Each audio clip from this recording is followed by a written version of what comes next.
गुरु जी को प्रणाम। जय गुरु जी संगत जी। मैं रेखा खन्ना ग्रीनफील्ड से। गुरु जी बिन बोले सब जानते हैं, गुरु जी सुनते हैं, गुरु जी हमारे अंग संग रहते हैं, ऐसा हमारा विश्वास होता है उनके ऊपर। ये विश्वास तब और दृढ़ हो जाता है और पक्का हो जाता है जब हमारी लाइफ में कुछ ऐसा घटित होता है जो हमें किसी चमत्कार से कम नहीं लगता। तब हम ये सोचने पे मजबूर हो जाते हैं, ऐसी कौन सी सुपर पावर है, ऐसी कौन सी शक्ति है जो हमारे लिए काम करती है, हमारे लिए कल्याण करती है, हमारी पुकार सुनती है। तब हमें अपने असीम शक्तियों के मालिक उस परमात्मा का ख्याल आता है जिसको हम गुरु जी के रूप में मानते हैं। आप किसी भी रूप में परमात्मा को मानो, राम, कृष्ण, वाहेगुरु, साईं बाबा या माँ दुर्गेश्वरी, पर मानो आपका ये जो विश्वास होता है, ये विश्वास ही परमात्मा को आपकी ओर खींच के ले आता है। पर हाँ, आपकी पुकार में वो तड़प, वो विश्वास जरूर होना चाहिए जिससे परमात्मा एकदम सुन ले। ऐसी ही एक पुकार गुरुजी ने सुनी जिसका सत्संग मैं आप सबसे शेयर कर रही हूँ। मेरे ब्रदर की डेथ करीब 5 साल पहले जब हुई थी, तब उसकी फैमिली में उसके 3 बच्चे और एक वाइफ थे। बच्चे उस समय बहुत छोटे थे। छोटा बेटा करीब 7 साल का, बेटी 9 साल की और सबसे बड़े बेटा 20 साल का था। तीनों बच्चे पढ़ रहे थे और उनकी वाइफ यानी कि मेरी भाभी, उनको कुछ फिजिकल प्रॉब्लम थी जिसके कारण वो जॉब नहीं कर सकती थी, यानी कि सोर्स ऑफ इनकम टोटल 0 हो गया था। उस मोमेंट पर घर चलाना जब थोड़ा मुश्किल हुआ तो पढ़ाई के साथ साथ मेरे नेफ्यू ने एक कंप्यूटर टीचर की जॉब करी और शाम को कुछ बच्चों को ट्यूशन देना स्टार्ट करा। और हम सिस्टर्स ने भी उसको सपोर्ट करा और उसके मामा जी ने भी उसको सपोर्ट करा। करीब 2 साल तक ये काम चला, लेकिन तभी भी घर चलाना बहुत आसान नहीं हो रहा था।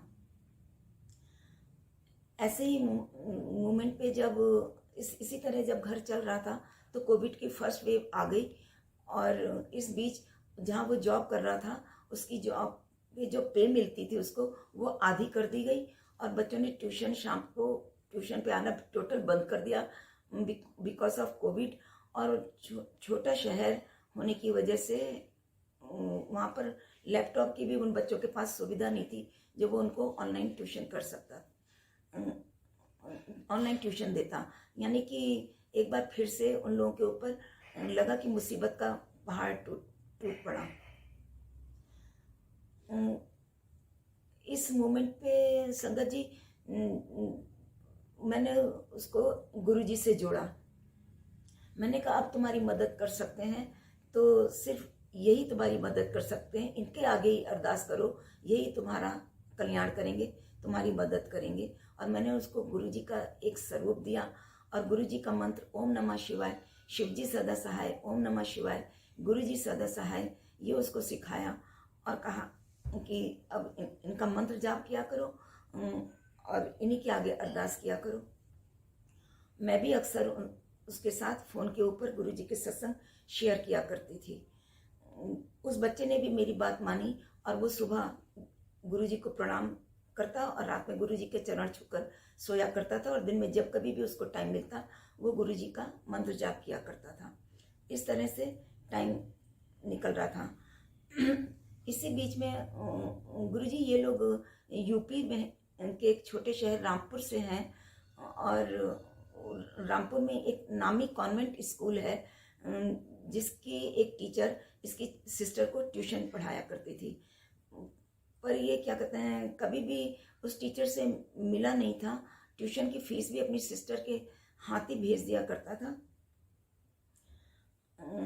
उस टीचर को एक दिन उस बच्ची ने ना समझी में अपने घर के कुछ हालात अपनी टीचर से शेयर कर लिए कि घर में फादर की ऐसे ऐसे डेथ हो गई है, ब्रदर को जॉब की तलाश है और मदर भी कोई जॉब वगैरह नहीं करती हैं।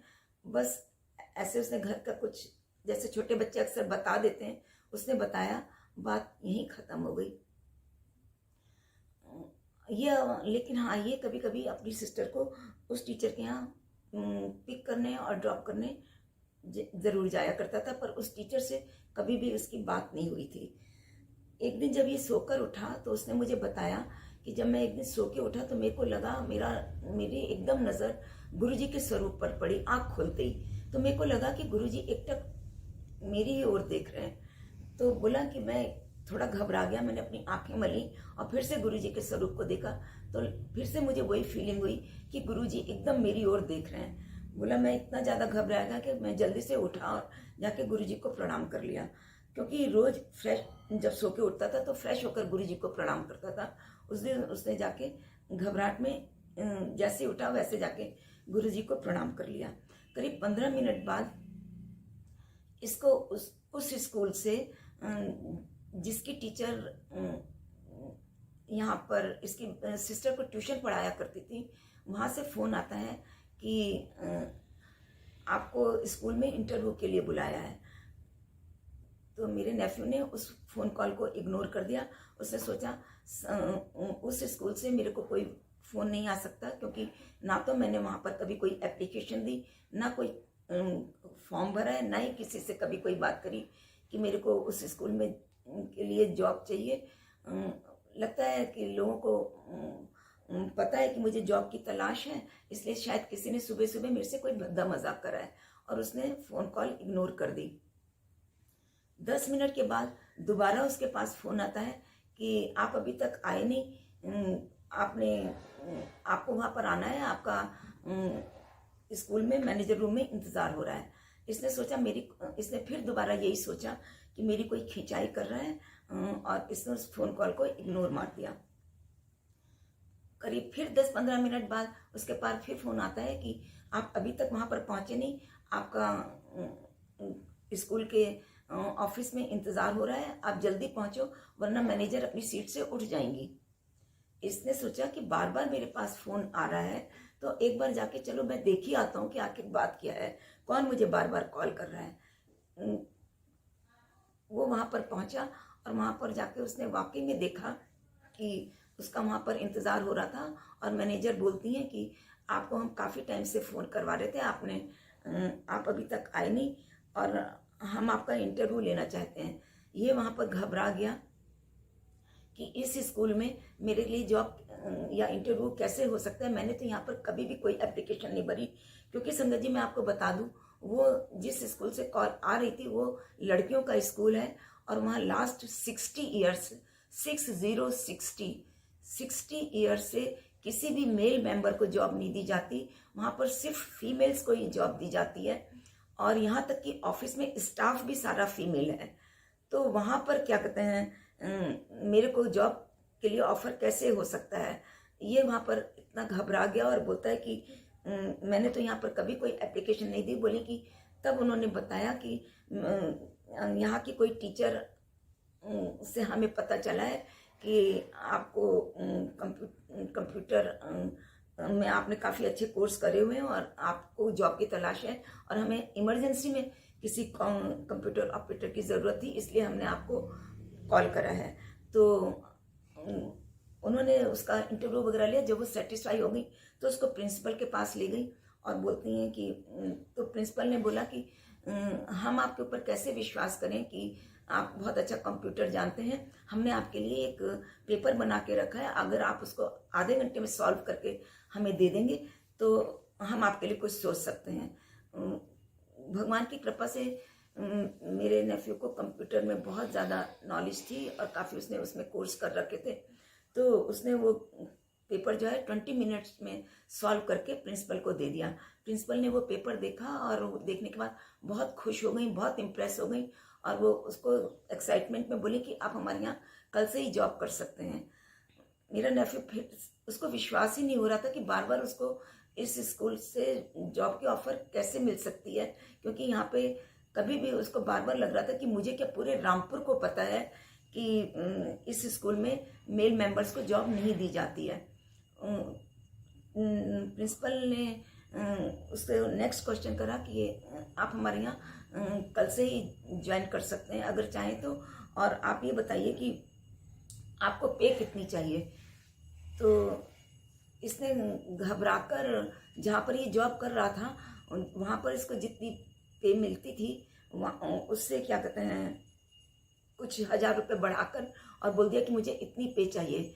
संगत जी पता है प्रिंसिपल ने क्या जवाब दिया? प्रिंसिपल ने बोला जिस पोस्ट पे हम आपको रख रहे हैं, आपने जितने रुपयों की डिमांड करी है हम उसमें भी आपको 4000 रुपये और बढ़ा कर देंगे और आप हमारे यहाँ कल से ही ज्वाइन कर सकते हैं। ज्वाइन हम आपको अपॉइंटमेंट लेटर तब देंगे जब आप ज्वाइन करेंगे। संगत जी मेरा नेफ्यू इतना घबरा गया और उसने डेफिनेटली हाँ कर दी। उसको और ज़्यादा अच्छी ऑफ़र मिल रही थी, उसने हाँ कर दी और कहा कि मैं जहाँ पर जॉब करता हूँ वहाँ पर मुझे रिज़ाइन करना पड़ेगा, मुझे 1 हफ्ते का टाइम चाहिए। प्रिंसिपल बोली ठीक है, आप 1 हफ्ते बाद आके ज्वाइन कर सकते हैं। ये जिस स्कूल में जॉब कर रहा था वहाँ पर गया रिज़ाइन करने के लिए, क्योंकि जहाँ पर जब इनकी पे आधी हुई थी तब वहाँ पर इनको पहले ही बता दिया गया था कि जब तक ये कोविड पीरियड है हम आपको फुल पे नहीं दे सकते। इस पीरियड में अगर कहीं और अच्छी जॉब मिले तो आप लोग कर सकते हैं, हमें कोई आपत्ति नहीं होगी। इसने वहाँ पर आसानी से रिज़ाइन कर दिया और उस स्कूल में जाकर, जो कॉन्वेंट स्कूल था वहाँ पर जाकर इसने ज्वाइन किया। लेकिन हाँ, वहाँ की प्रिंसिपल ने इससे एक शर्त रखी कि यहाँ पर आप कभी भी किसी फीमेल टीचर से बात नहीं करेंगे और ना ही कभी किसी बच्ची से बात करेंगे। इसने प्रॉमिस करा जैसा आप चाहती हैं वैसे ही होगा। तो संगत जी ये था गुरुजी का चमत्कार जो उस फैमिली के ऊपर हुआ और गुरुजी ने उनकी पुकार को सुना। संगत जी आज मैं आपको बताती हूँ कि वो मेरा नेफ्यू अपनी स्कूल में अपनी प्रिंसिपल के बहुत क्लोज है, बहुत अच्छी उसने अपनी रेपो बना रखी है। प्रिंसिपल उसके ऊपर बहुत ज़्यादा कॉन्फिडेंस करती हैं, बहुत ज़्यादा खुश हैं और स्कूल की और भी बहुत सारी रिस्पॉन्सिबिलिटीज़ उसको दे रखी हैं। आज वो बच्चे बहुत खुश हैं। उनकी प्रिंसिपल ने, आपको एक बात और बताऊं, उस स्कूल की प्रिंसिपल ने मेरे नेफ्यू को इस साल उसकी छोटी सिस्टर को अपने स्कूल में एडमिशन देने की भी ऑफर दी है। वो बहुत ज़्यादा खुश हैं और वो बच्चे गुरुजी को बहुत मानते हैं। अब गुरुजी ही उनके परिवार का सहारा बने हुए हैं। मैं शुक्राना गुरुजी, अनंतम शुक्राना। मेरी गुरुजी से यही विनती है कि गुरुजी हमारी गलतियों और भूल चूकों को आप क्षमा करें और हम सबके ऊपर अपनी कृपा करें, हम सबको अपनी शरण में रखें और आप ऐसे ही हम सबका सहारा बने रहें। मैं शुक्राना करना चाहती हूँ लक्ष्मण अंकल का, जिन्होंने हमें सत्संग शेयर करने का सौभाग्य दिया है कि हम गुरुजी के सत्संग शेयर करें और गुरुजी का गुणगान करें। बहुत बहुत शुक्राना लक्ष्मण अंकल, बहुत बहुत शुक्राना। जय गुरुजी।